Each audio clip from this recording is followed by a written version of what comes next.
Bem-vindos ao Observatório da Imprensa.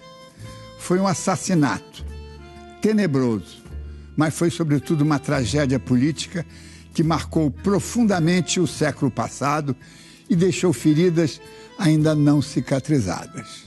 No próximo 21 de agosto, completam-se 75 anos do atentado que tirou a vida de Leon Trotsky, uma das mais fascinantes figuras surgidas antes, durante e depois da Revolução que acabou com o Império Russo e criou o primeiro país comunista, a União Soviética, desaparecida aos 74 anos de idade.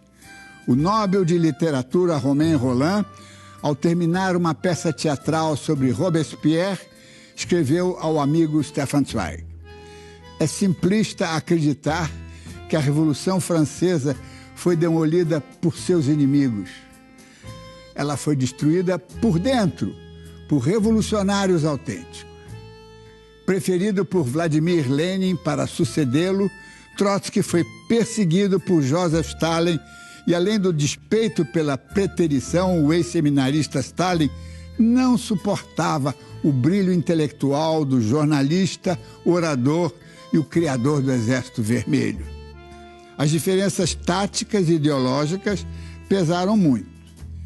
Em outubro de 1917, quando os mencheviques se retiraram do recinto onde se realizava a primeira reunião do Soviet, o enfurecido Trotsky lançou ao velho camarada Julius Martov a maldição: vocês serão varridos para a lata de lixo da história.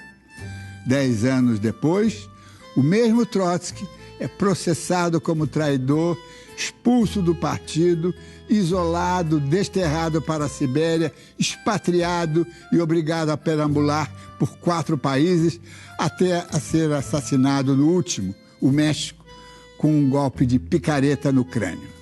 Quem está na lata de lixo da história, e para sempre, é seu algoz, Joseph Stalin, e o assassino Ramón Mercader, que morreu em Cuba depois de 20 anos numa prisão mexicana.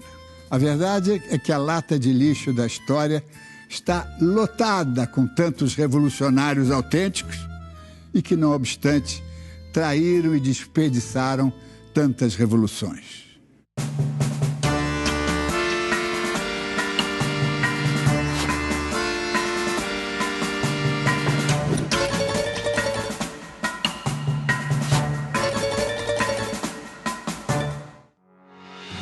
21 de agosto de 1940, em plena Segunda Guerra Mundial, começada um ano antes, a notícia de uma morte chega às redações e modifica as capas dos principais jornais do mundo. Leon Trotsky, um dos líderes da Revolução Soviética, sofreu um atentado na cidade do México. Atingido por um golpe de picareta no crânio dentro do seu escritório, não resistiu e horas depois morreu. O assassino, que 6 meses antes fora apresentado a Trotsky, passou a frequentar livremente a casa onde estava refugiado. O local já tinha sido metralhado e a segurança era reforçada, mas o assassino acabou entrando pela porta da frente. Ramón Mercader haya entrado en casa de Trotsky 2 veces, el día que un poco ensayó el asesinato y el día que lo asesinó, con un sobre todo en el mes de agosto de México, que hace mucho calor, llevaba un cuchillo, una pistola y el piolet. Y que hayan decidido que lo mataran con el piolet, yo creo que de alguna manera tiene un carácter simbólico. Es parecido al martillo del proletariado. Era como la condena del proletariado que Stalin le enviaba a Trotsky y lo mataba de una manera en la que no se mata a un ser humano. Creo que la brutalidad de ese crimen era parte del crimen que se queria cometer. A União Soviética, os serviços da polícia política soviética, várias vezes quiseram matar o Trotsky. Mas essas tentativas falharam. Afinal, Ramón Mercader conseguiu se infiltrar entre os amigos íntimos do Trotsky, né? Ele namorava uma trotskista que era muito íntima do Trotsky, então ele conseguiu penetrar na casa do Trotsky e, afinal, matá-lo. Depois do crime, jornalistas e políticos em todo o mundo prontamente apontaram o mandante, o então secretário-geral do Partido Comunista da União Soviética, Joseph Stalin, inimigo declarado de Trotsky. Em Moscou, o jornal oficial Pravda não se importou com as acusações e celebrou o acontecimento com um editorial sobre a morte de um espião internacional. Por ironia, Trotsky foi um dos fundadores do Pravda, que agora era controlado, como tudo na Rússia, por Joseph Stalin. A morte do Trotsky foi uma notícia internacional, né? Repercutiu muito aqui no Brasil e em toda parte. Porém, a União Soviética recusou sempre qualquer tipo de cumplicidade com o crime. A imprensa soviética não tinha nenhuma liberdade de expressão e de investigação. Ela noticiou o fato com algum regozijo, né? O Trotsky era um homem considerado o primeiro e principal inimigo do povo. O assassinato do Trotsky, ele marca uma ruptura com a velha guarda bolchevique que fez a Revolução de Outubro em 1917. O grande dirigente da Revolução havia sido Lenin, que morreu em 1924. A partir daí, os grandes companheiros do Lenin, os militantes mais influentes em outubro, foram sendo mortos um a um.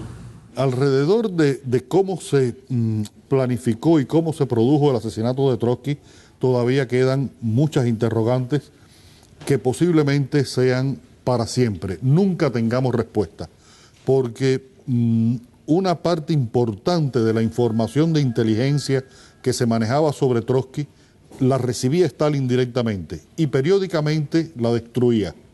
Por lo tanto, hay muchos elementos que no vamos a conocer nunca.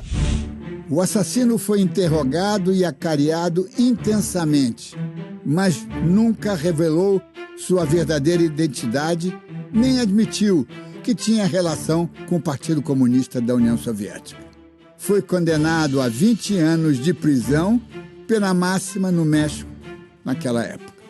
Quando foi solto, a União Soviética encenou a história de que ninguém queria recebê-lo para só depois fingir que admitia a sua entrada.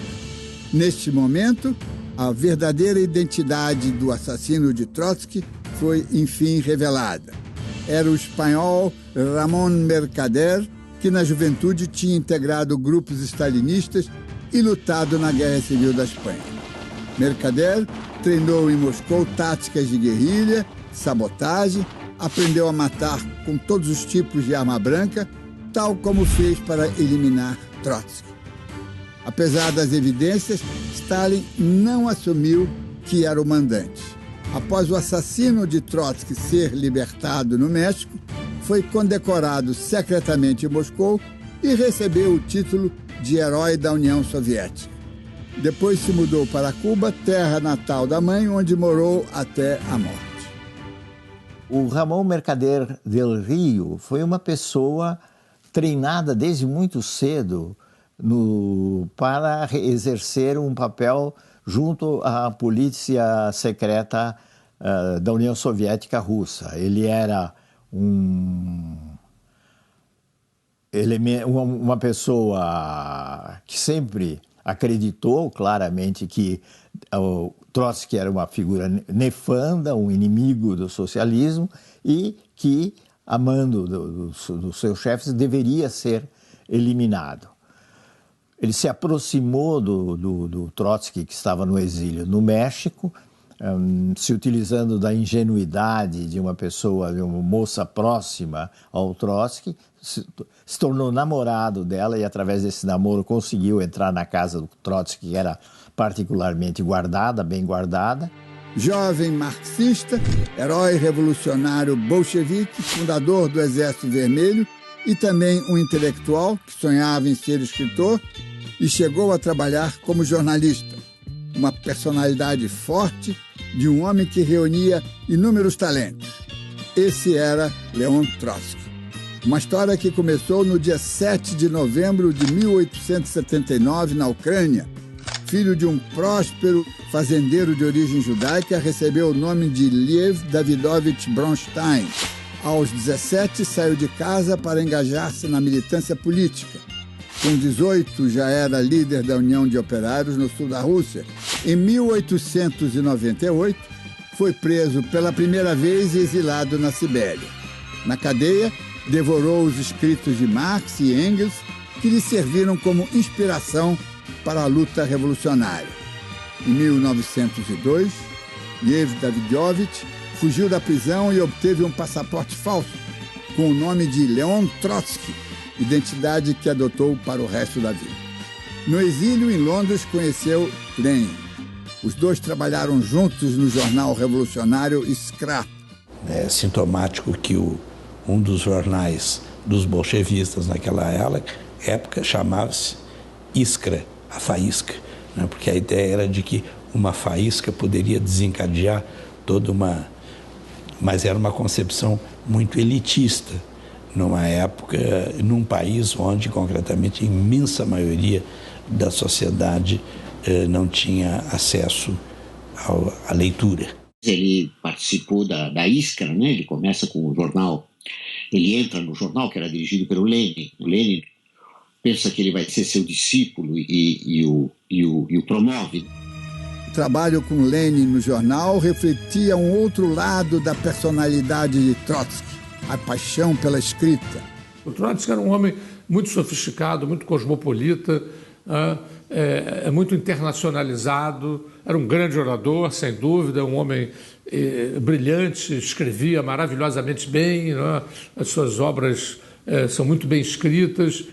Queria ser escritor e, durante todo o processo revolucionário, trabalhou em diversos jornais. As publicações eram usadas para divulgar ideias socialistas. No exílio ou na prisão, Trotsky nunca deixou de manifestar suas ideias, muitas vezes em tom irônico, para criticar a burguesia. A imprensa, no período de lutas revolucionárias, vamos dizer assim, no sentido amplo do século XX, tanto internacionalmente como no Brasil, foi extremamente importante. É um peso enorme o peso da imprensa operária. Já então, em transição dos anos 20 para os anos 30, e particularmente durante os anos 30, já aparecem também, então, alguns veículos vinculados ao movimento trotskista, né? Como todos os revolucionários usavam a imprensa naquela época. Evidentemente que a imprensa era um instrumento importante de mobilização dos revolucionários. A Rússia era um país extremamente atrasado, inclusive do ponto de vista da grande sociedade. Era fundamental convencer essa camada do acerto das posições que o partido ou os partidos em disputa naquela época procuravam fazer. E os partidos valiam-se muito da imprensa. Em 1905, Trotsky retorna à Rússia e participa de uma tentativa frustrada de revolução. Preso mais uma vez, exilado na Sibéria. Novamente escapa e, desta vez, se refugia em Viena e depois em Nova York. Nos Estados Unidos, volta a trabalhar em jornais e trava uma batalha ideológica com Lenin. Na época, Trotsky era ligado à facção revolucionária conhecida como Menchevique, os minoritários, e Lenin pertencia ao grupo bolchevique, os majoritários. Trotsky foi uma figura fundamental no processo revolucionário da União Soviética. Um formulador, um teórico brilhante, mas um teórico militante brilhante e muito controverso. É preciso lembrar que Trotsky teve no início do processo revolucionário, ainda entre 1905 e 1917, ele tem muito mais pontos de desacordo com Lenin do que propriamente de acordo, né? Naquele combate entre bolcheviques e mencheviques. Porque ele disputava no mesmo plano que o Lenin a liderança dessa formulação revolucionária. Trotsky supera as divergências e se alia aos bolcheviques. Ao lado de Lenin, lidera a Revolução Russa em 1917, para sufocar grupos que não concordavam com as drásticas mudanças, recruta camponeses e cria em tempo recorde o Exército Vermelho. Audacioso, nomeou oficiais que pertenciam à antiga tropa dos czares, que aceitaram lutar ao lado dos comunistas. A participação destes militares desagradou alguns bolcheviques puristas, mas a revolução precisava vencer. No calor da Revolução Russa, às vésperas ainda da Revolução de Fevereiro, no processo da Revolução de Fevereiro, Trotsky e seu grupo, ali um grupo que ele tinha de militantes que ficavam entre os mencheviques e os bolcheviques, vão aderir ao Partido Bolchevique e se tornarem efetivamente bolcheviques na luta pela Revolução Russa. O Trotsky, inclusive, assumindo as tarefas mais importantes naquele momento de comandar o Comitê Militar Revolucionário, que foi responsável pela tomada do poder mesmo, pela insurreição na Revolução de Outubro de 17. Dentro de um trem blindado, Trotsky percorre um vasto país para combater os contra-revolucionários. Na viagem, guerrilha e jornalismo dividiam o mesmo espaço. Os vagões transportavam armas e máquinas para imprimir jornais com notícias das últimas batalhas. Um trem blindado, porque era um imperativo militar, né, para ir animar e organizar os soldados nas distintas frentes. Lembremos que a Rússia soviética, naquele momento, ela sofreu a intervenção de cerca de 20 países em vários pontos. Então, a mobilização ideológica, né, era de grande importância. E por isso ele usava o trem e tinha um escritório no trem onde ele escrevia, não só para a imprensa, mas escrevia também livros, panfletos, etc. Revolução consolidada com muito sangue, Trotsky é nomeado comissário da guerra, apesar da desconfiança de alguns bolcheviques pela tardia adesão ao grupo. Stalin, que ocupava um papel de destaque como operador da máquina partidária, não gostou da indicação. Outros bolcheviques consideravam Trotsky arrogante, centralizador, mas o revolucionário não se preocupava com as críticas. Trotsky era uma pessoa que também tinha uma tendência profunda ao centralismo, a uma forte posição voluntarista. Não estava tão distante do Stalin, salvando a diferença de que eu considero que Trotsky realmente é uma figura, desde o ponto de vista de estatura intelectual, muito mais ampla, muito mais profunda. Ambos tinham uma característica muito centralizadora e muito dominadora. E se disputavam por quê? Porque Trotsky tinha uma personalidade, digamos assim, era um aristocrata e um tosco disputando.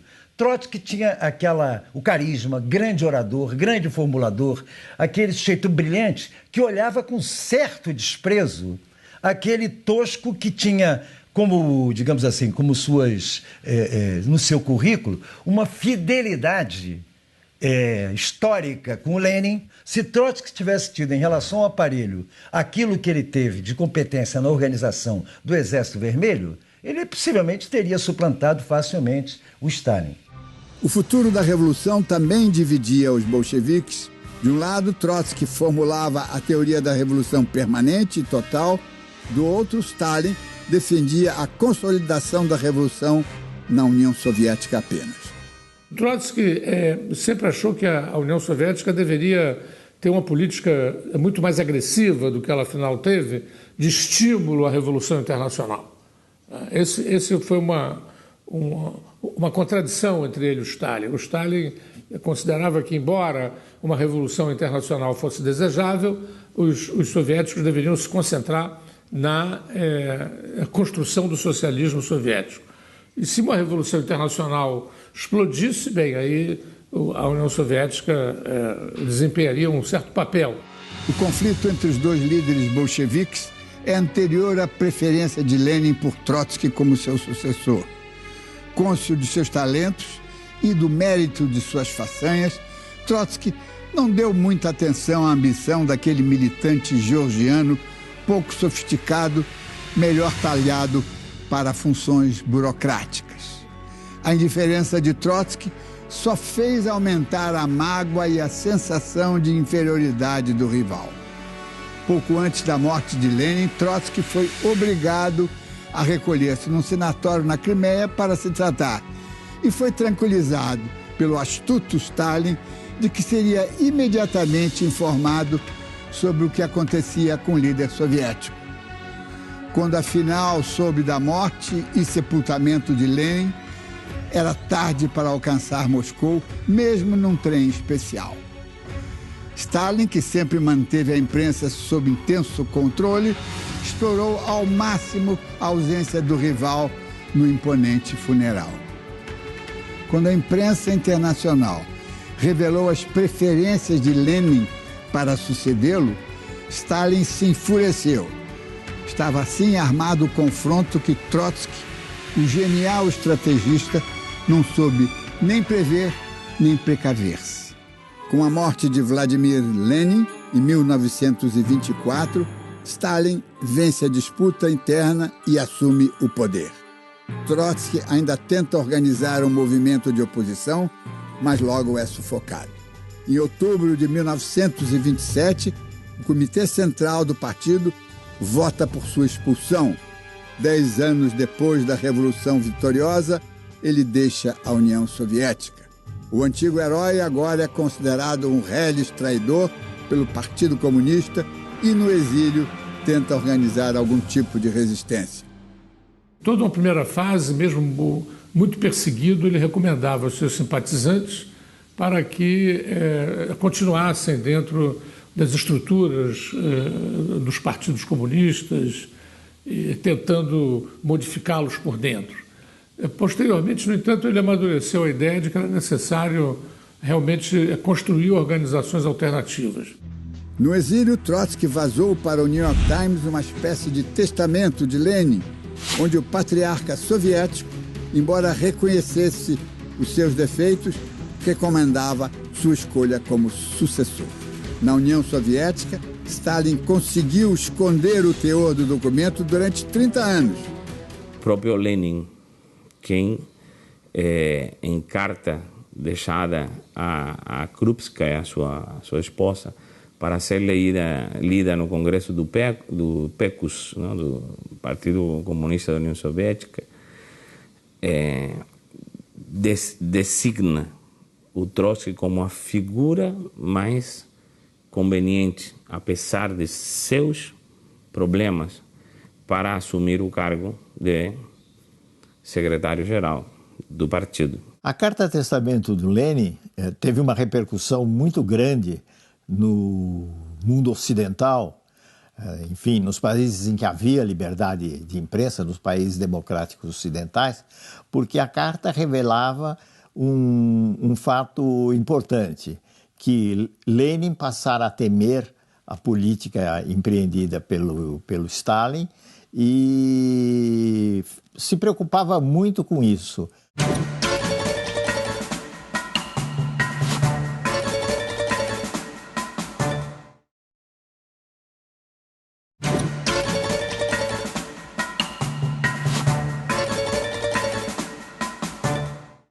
Teórico da Revolução, estrategista, o preferido por Lenin para sucedê-lo, num passe de mágica, Leon Trotsky foi para a lata de lixo da história. Alma danada, inculto, o ex-seminarista Joseph Stalin apossou-se da máquina do partido e colocou-a a serviço da sua ambição. Não teve escrúpulos em dizimar as duas famílias de Trotsky e fuzilar os cabeças das duas revoltas de 1917 que acabaram com o Império Czarista e instalaram a gloriosa União das Repúblicas Socialistas Soviéticas. Com a ajuda da poderosa polícia secreta e da máquina de propaganda, Stalin criou um estado policial inexpugnável, onde qualquer discordância era considerada como desvio fascista engendrado pelo traidor Trotsky. No campo da esquerda, os comunistas moviam uma campanha muito violenta de difamação do Trotsky, inclusive associando Trotsky a forças reacionárias, coisa que eles nunca conseguiram provar. No final dos anos 30 houve os chamados grandes processos de Moscou, que tiveram uma grande repercussão internacional, e nesses processos o Trotsky era acusado, embora sem provas, inclusive o Stalin e a União Soviética chegaram a dizer que o Trotsky era um agente hitlerista, né? Coisa sem pé nem cabeça, mas a acusação ficava aí disseminada no ar. Em 1933, houve um congresso que foi chamado o Congresso dos Vencedores. Pois bem, desse Congresso dos Vencedores, que era nitidamente antitrotskista, né, em 1938, 10% apenas havia sobrevivido, os demais haviam sido executados. Mesmo sem qualquer poder dentro do partido e do Estado, Trotsky tentou resistir aos ataques de Stalin, mas em 1929, depois do degredo na gelada Sibéria, foi obrigado a deixar a União Soviética. Conseguiu asilo do governo turco numa ilhota do Mar de Mármara, mas diante da crescente pressão diplomática do Kremlin, foi obrigado a aceitar as condições impostas pelo governo francês e foi morar incógnito na vila de Saint-Palais, na região dos Pirineus, junto ao Atlântico. A formidável pressão da direita francesa e da esquerda stalinista obrigou Trotsky, sempre acompanhado pela dedicada Natália, a deixar a França e abrigar-se num remoto lugarejo da Noruega. Próxima da Rússia, repete-se na Escandinávia o mesmo que acontecera com a Turquia. Apesar do governo laborista e social-democrata, os noruegueses só conseguem manter o asilo durante 15 meses.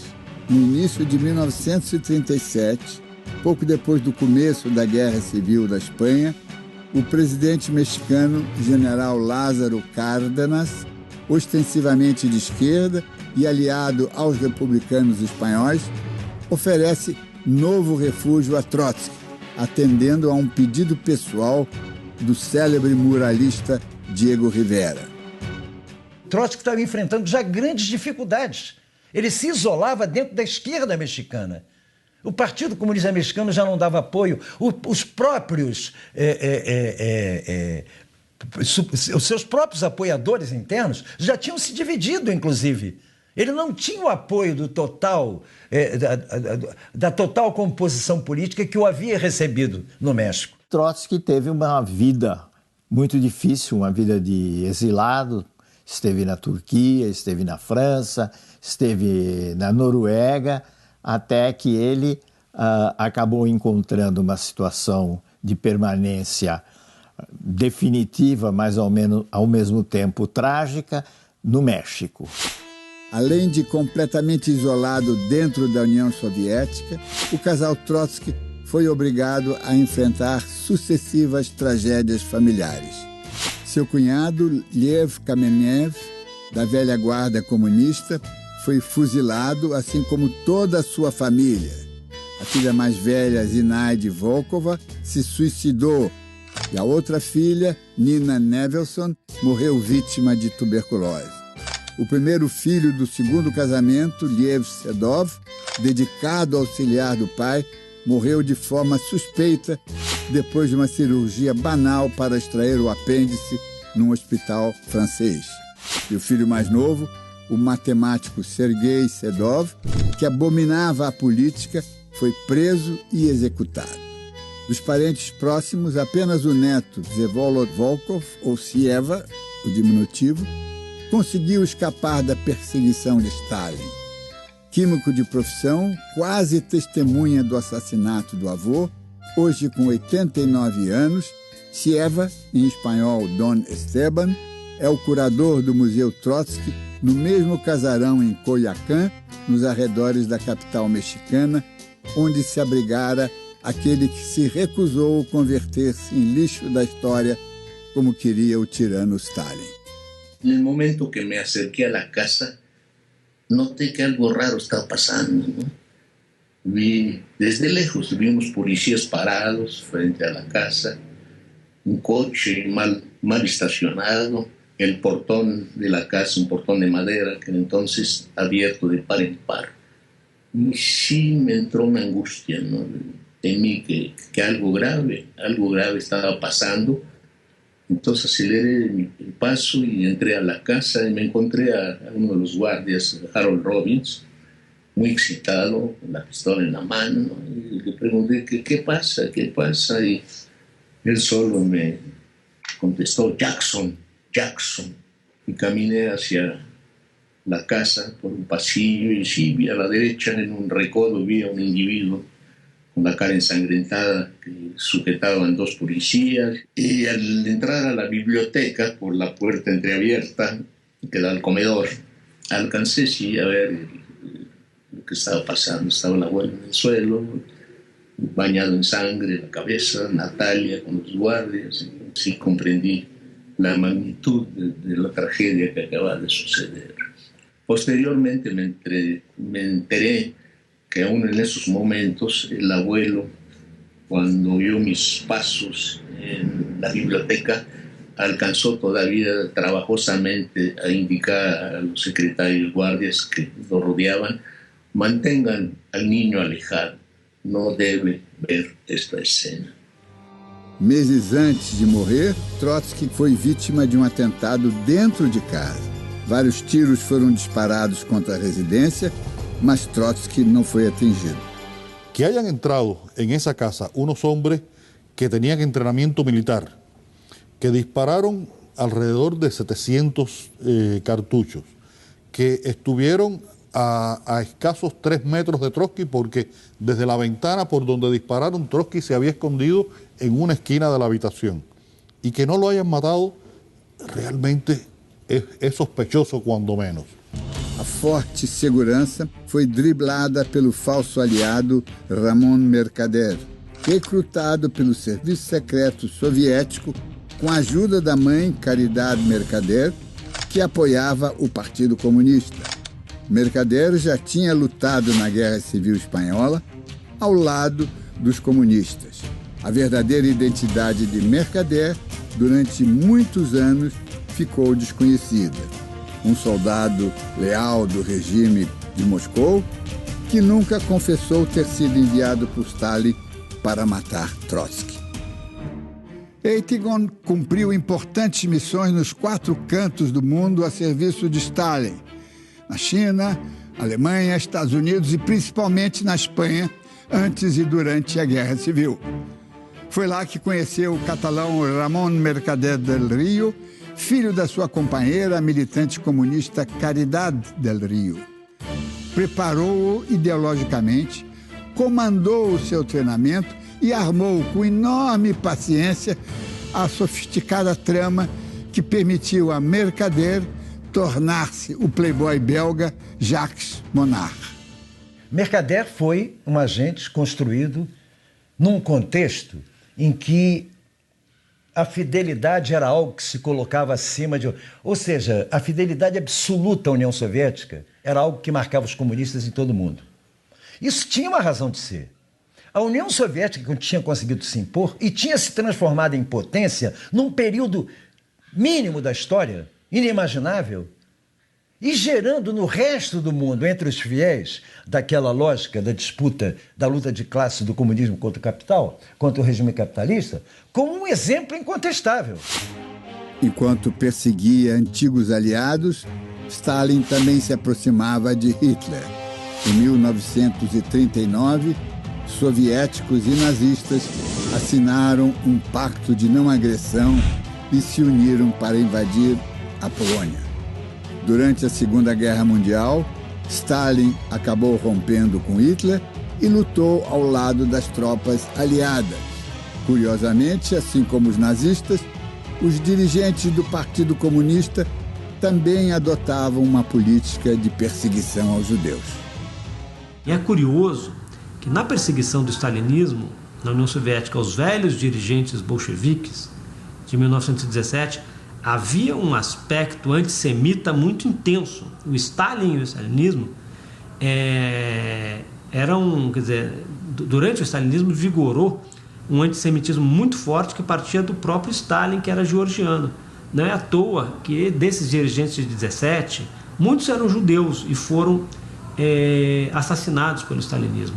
A ambiguidade e hipocrisia de Stalin ficaram patentes na véspera da eleição que levou Hitler ao poder na Alemanha. Para não reforçar o poder dos social-democratas alemães, preferiu rachar o bloco de esquerda, escolhendo-os como os principais adversários do Partido Comunista Alemão.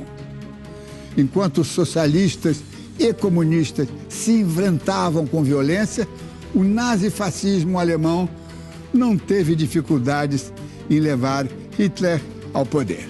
A mesma tática foi empregada na Guerra Civil da Espanha, quando Stalin preferiu enfraquecer os republicanos, anarquistas, socialistas e trotskistas, aliás, os primeiros a enfrentar o motim liderado por Franco, em detrimento dos combatentes comunistas vestidos, equipados e comandados por oficiais russos. Stalin preferia perder a Espanha para Franco a deixar que os republicanos não comunistas assumissem o poder na Espanha. Creo que Stalin, todo el que tuvo una relación antagónica con Stalin, la historia de alguna manera lo salvó.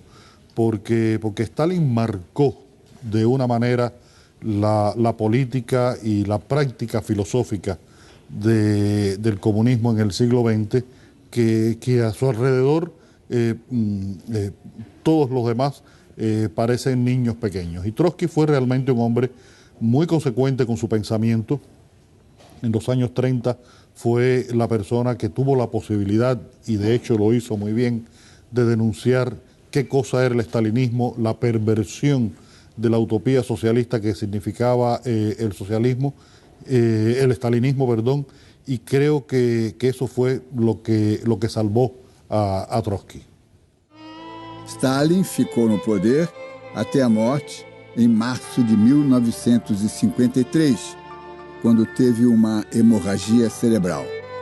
Enquanto esteve à frente do Partido Comunista da União Soviética, conseguiu encobrir todos os crimes que cometeu. Estimativas apontam que Stalin mandou executar cerca de 10 milhões de pessoas durante os quase 30 anos em que governou o país. Stalin um dia chega no Instituto Marx e Engels e encontra 3 fotos. A foto um cartaz do Marx, um cartaz do Engels e um cartaz do Lenin lá. E o Stalin pergunta, mas por que não tem uma foto minha? E o Riazanov responde na lata. Os 2 primeiros, Marx e Engels, são meus mestres. Lenin é meu camarada. E você? Riazanov é um dos que vai desaparecer e sequer a própria morte dele vai saber o que aconteceu. A documentação que se tornou disponível a partir dos anos 90 evidencia que,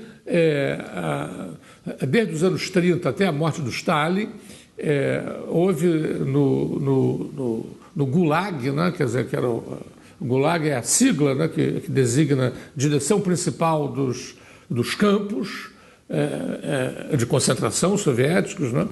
Então, houve ali entre 2 milhões e 2 milhões e meio de pessoas por ano presas. Os crimes encobertos pelo regime autoritário começaram a ser desvendados depois da morte de Stalin, quando Nikita Khrushchev assumiu o cargo de secretário-geral do Partido Comunista da União Soviética.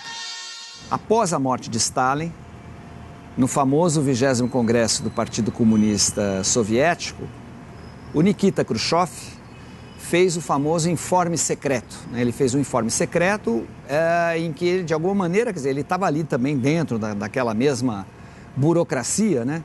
Mas ele não viu outra alternativa a não ser assumir de frente uma denúncia dos crimes do stalinismo, né? O Khrushchev marcou, vamos dizer, a separação. No momento que ele começou a denunciar os crimes do Stalin, que o Stalin, para se manter no poder, tinha cometido muitos era pouco conhecida a brutalidade com que Stalin mantinha o seu poder dentro da União Soviética, o Khrushchev começou a demolir isso e até a política externa da União Soviética começou a mudar. Também o pensamento que se tinha sobre o Stalin no mundo inteiro. Depois da morte do Stalin, em 53, os próprios soviéticos empreenderam, a partir de 56, uma crítica muito contundente do Stalin. O Stalin, que era considerado um semideus, passou a ser tratado como um assassino reles. Stalin conseguiu esconder dos russos também a chamada Carta Testamento de Lenin, onde ele recomenda que Trotsky deveria assumir o comando do partido no lugar de Stalin. Em outras palavras, o Lenin dizia: não é esse militante que deve comandar as ações do Partido Comunista Soviético e, portanto, da Internacional Comunista, que era um agrupamento que congregava comunistas de todos os continentes, de todos os países. E faz, nessa própria carta, uma série de sinalamentos à personalidade e às contradições que o Stalin tinha, que não deveria ser o condutor do processo, e designa ou sugere que Trotsky seja a pessoa adequada apesar de seus problemas. Todos os estudos históricos que foram sendo feitos nos últimos 30 anos, mas mesmo antes disso, mostravam concretamente que não havia da parte do Lenin nenhuma simpatia pelo Stalin. Depois do processo de abertura na União Soviética na década de 80, durante a perestroika, as ideias de Trotsky recuperaram a força e voltaram a ser debatidas. Um resgate histórico do antigo herói revolucionário.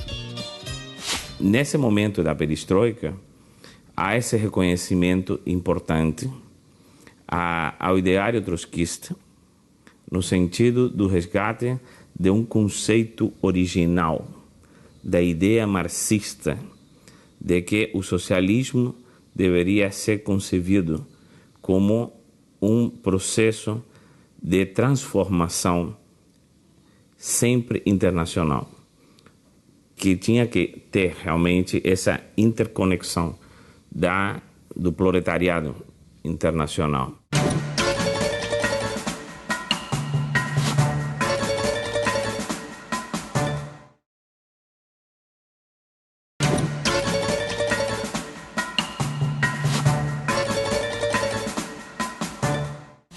No Brasil, a notícia do assassinato de Trotsky virou manchete nos principais jornais, mas assim como na União Soviética, não provocou grande comoção entre os comunistas. O projeto de Stalin para desmoralizar a imagem de Trotsky tinha funcionado perfeitamente. Na época, ele era considerado um traidor, todos os seus seguidores foram expulsos do PCB e tratados como inimigos. A intolerância vigorava de tal forma no Partido Comunista que o partido aprovou estatutos nos quais, além de vetos prosaicos como ao adultério, isso parece mais uma providência de igreja do que de uma organização revolucionária, o partido proibia os seus militantes de trocarem palavra com trotskistas, que eram vistos como cães raivosos, né? Como a encarnação do mal. Isso significava, por exemplo, um casamento deixar de existir.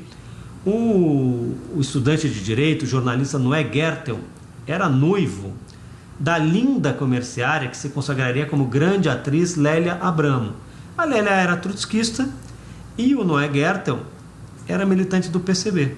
E o Noé, certa feita, chegou para a Lélia e falou: olha, infelizmente, nosso casamento vai ser cancelado, eu não vou me casar com você, porque o partido disse que ou era a vida no PCB ou era o casamento com você. Enquanto a União Soviética existiu, o movimento trotskista sempre foi muito hostilizado pela rede de partidos comunistas aliados, né, de Moscou. E essa rede permaneceu para além da dissolução da Internacional Comunista, que aconteceu em 1943. Para dar uma ideia do que era aquele tempo de intolerância do stalinismo, um homem de cabeça aberta como Darcy Ribeiro, que viria a ser um grande educador, um grande antropólogo, homem de ideias, uma vez ele viu Mário de Andrade, escritor, amigo dele, caminhando numa calçada. Só que ele não se aproximou para cumprimentar o Mário de Andrade, porque o Mário de Andrade se fazia acompanhar do grande crítico de cinema Paulo Emílio Salles Gomes, a quem o Darcy Ribeiro tinha como militante trotskista. A figura de Trotsky só começa a ser reabilitada no Brasil e no mundo quase 3 anos depois da morte de Stalin. No 20º Congresso do Partido Comunista da União Soviética, Nikita Khrushchev, que sucedeu Stalin no poder, fez um discurso denunciando os crimes cometidos pelo antigo dirigente. Durante 5 horas, ele relatou para os integrantes do partido os abusos praticados pelo até então idolatrado secretário-geral do partido. Os números comprovavam as acusações. 98 dos 139 membros do Comitê Central do Partido Comunista, eleitos depois da morte de Lenin, foram presos e executados por ordem de Stalin, todos acusados de crimes contra a Revolução. A demolição do mito de Stalin começa com Khrushchev, que ao assumir a Secretaria-Geral e o governo da União Soviética, na época, ele começou a denunciar frontal e vigorosamente os crimes cometidos por Stalin para se manter no poder. Aqui no Brasil também, as críticas ao Stalin explodiram em 56, quando se soube do relatório secreto do Khrushchev, porém, os debates começaram a ser, inclusive, públicos. Os intelectuais comunistas desempenharam um papel muito importante aí. Então, é justamente em 1956, 57 que a ficha cai para esses militantes brasileiros. Por exemplo, Carlos Marighella, que era membro do Comitê Central do PCB, ele tem uma tremenda crise existencial, né? O Marighella acaba sendo tratado, acaba indo para o psiquiatra por causa das crises de choro e todo o impacto que teve para ele descobrir que o Stalin, na verdade, não era digamos, um enviado divino, né? Mas era, na verdade, um Judas. Além de resgatar a figura de Trotsky, as denúncias de Khrushchev permitiram a libertação de cerca de 8 milhões de prisioneiros políticos na União Soviética. Milhões de pessoas que foram executadas por Stalin também tiveram seus nomes reabilitados e deixaram de ser tratadas como traidoras. No Brasil, as ideias de Trotsky foram retomadas durante a luta contra a ditadura militar. De qualquer forma, o trotskismo ia viver de modo muito marginal até ganhar mais corpo em meados dos anos 70, quando organizações trotskistas vão ser importantes na luta contra a ditadura no Brasil, na reorganização dos sindicatos e mesmo na construção do então nascente PT, Partido dos Trabalhadores. O pensamento do filho de fazendeiros prósperos que deixou a vida tranquila no campo para lutar pelo sonho de uma revolução internacional permanece vivo até hoje.